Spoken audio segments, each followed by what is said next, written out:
How y'all doing?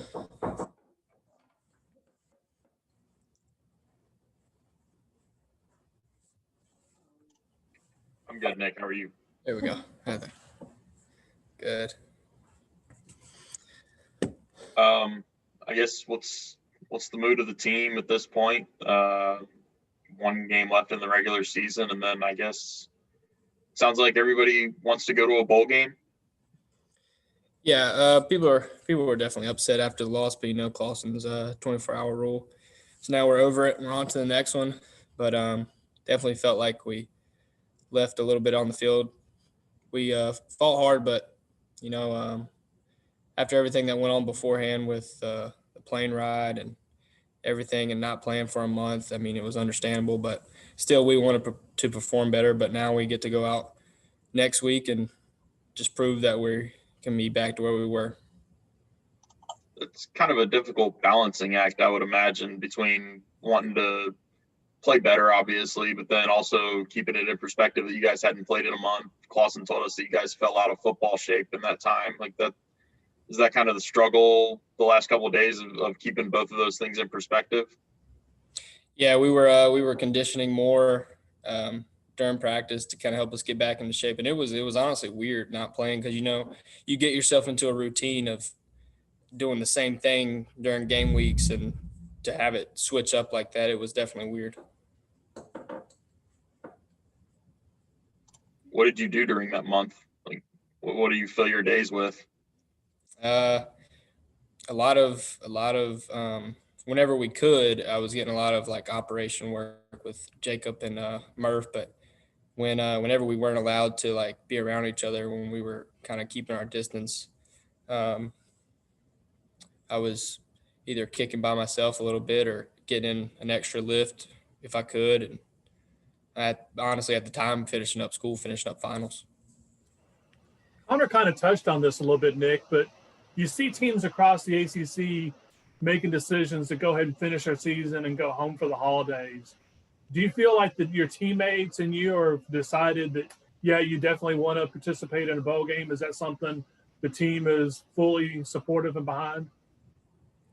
Yeah, I think so. I think everyone wants to finish out this season, and first we got to play Florida State, and obviously that's what everybody's mind's on. But we obviously want to be able to beat Florida State and go into a bowl game and finish with a winning record. I feel like that's what everyone wants. I feel like team morale's getting higher and higher, and I personally want to go to a bowl and I want to finish with a winning record because of just how Wake's been in the past and how Wake's growing in the future. We want to continue on that track of getting better and better each year.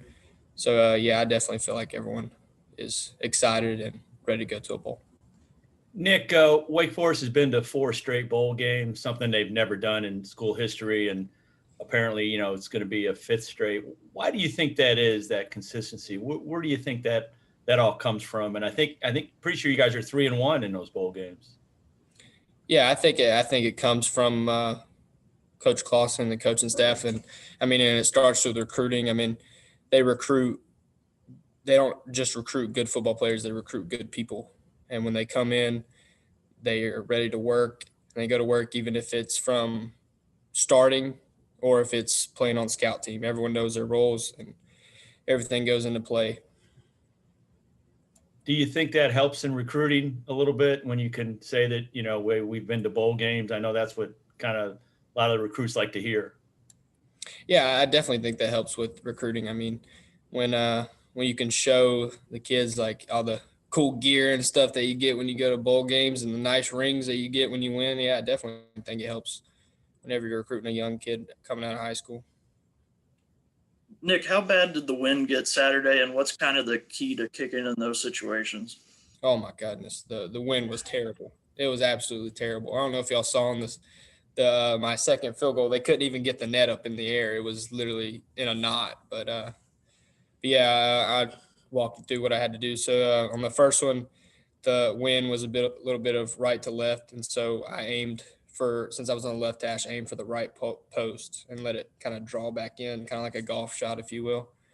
And then felt like I was at a shorter distance on the 30-yarder, and I just hit it down the middle and let the wind carry it. But yeah, it was definitely a weird wind. It was kind of swirling a little bit, but had to get a lot of kicks in before practice or in before the game to kind of get a feel for it. But I did not like it at all. How unusual is it that you have to play the wind like that? I mean, how many out of a 12-game season, how many times would you say, okay, I got to start this outside the post and let it come back? Probably at least like 8, because even our stadium, our wind can be bad sometimes and it can switch and swirl, and I have to play a different kick pretty much every time. So this was just unusually hard, though. Yes, because the wind was just whipping like crazy. What's harder, kicking in the wind or the rain? Yeah, everyone thinks I like to kick in the rain. I jokingly said on the sidelines that the wind was so bad that I wished it was raining. But I don't know. Kicking a wet ball is not fun either. But honestly, I would rather kick in the rain. Nick, when you go 5 for 5 against Florida State in the downpour last year, I mean, that's going to make people think you like kicking in the rain. Yeah, I guess that's true. Nick, if you guys talked about being back on your home field, it's been, I don't know how many weeks it's been, but will that serve as a little motivation as well? Obviously, and some of the seniors are playing in their last game. Yeah, and I think that's the biggest thing. It's the seniors, some of the seniors' last game. Thankfully, we're getting a couple kids back, which is huge, but we definitely want to send out everyone this is their final game. We send them out on a high note, playing the last game at Truist Field. So I think it's going to feel good to be back, get some of our fans in the stands, and just be back and get back to normal. Nick, with the type of season you guys have had, all the challenges, going to a bowl game, would that be like a sense of accomplishment? I mean, what would that mean with everything that you guys have gone through this year? Yeah, I think it would be a big accomplishment, just with everything that we've gone through this year with COVID and having to cancel and reschedule games and people coming in and out of contact tracing. I think it shows a lot of perseverance and just this team in general, how we've had to push through everything. So I think it would be a huge accomplishment for us, the coaching staff, support staff, and just everyone that's had to stick through this virus and just get through it and all the way to the end of the season.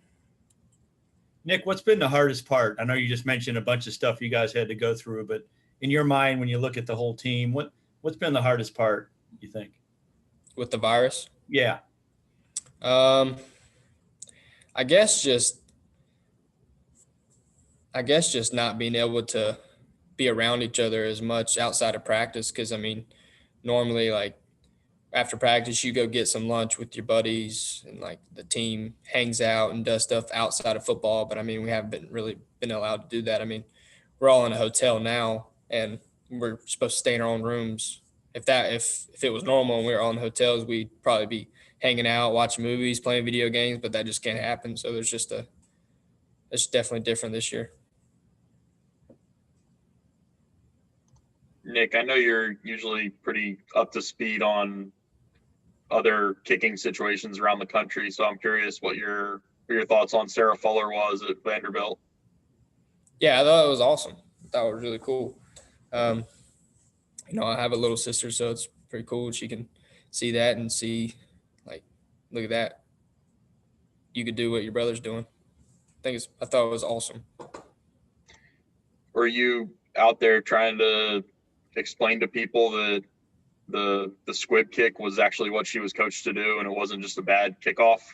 Yeah, I had so many people coming up to me and saying like, oh, wow, they put her out there and she shanked it. I was like, no, she didn't shank it. I mean, that was obviously on purpose. You can actually, in one of the videos that Vanderbilt posted, the coach was actually walking her through like how he wanted it. And from what I heard, that's exactly what he wanted. So I think she did a great job.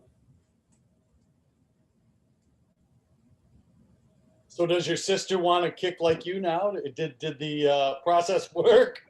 I think she probably would be a cheerleader before she'd be a kicker. You guys all good with Nick? Thanks, guys. Thank y'all so much. Thanks, Nick.